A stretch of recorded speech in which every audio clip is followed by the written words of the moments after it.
Alright, so I've neglected Algodoo for a while now, and I've gotten a lot of questions about it.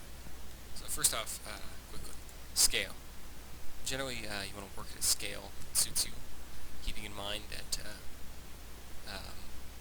this is like a meter in Algodoo, and all units are scaled. All the gravity and density and units like that are scaled off of that, of course.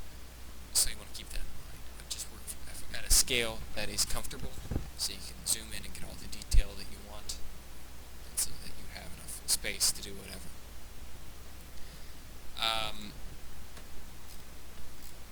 Also, something to keep in mind when you're making things is that predefined physics objects such as rectangles and circles have pre-coded physics in the physics engine, and they are inherently very stable.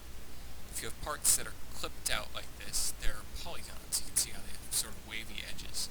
And polygons have to use the dynamic, less precise physics engine, and therefore can bug out. Also, the more mass a object has, apparently the greater physics priority, or something like that, it has, which allows it to have more accurate physics for whatever reason. So,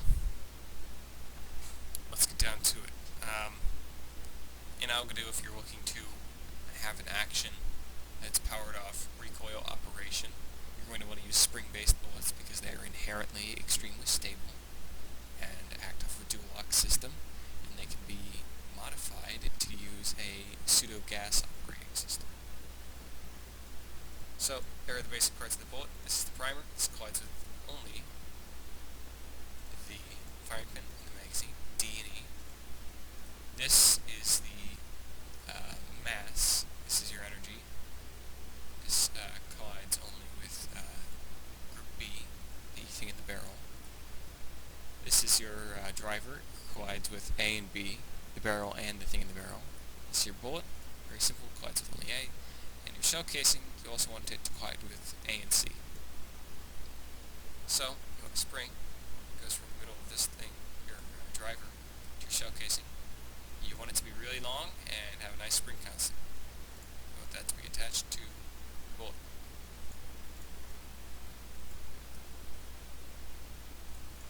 You want to attach the primer here to the spring driver and to the casing. At this point you'll see it's extremely stable. Cannot be fucked with. If you delete the primer, however, two parts will go flying apart. Now, the mass driver is an object that has a large amount of mass. It's denser than the other parts.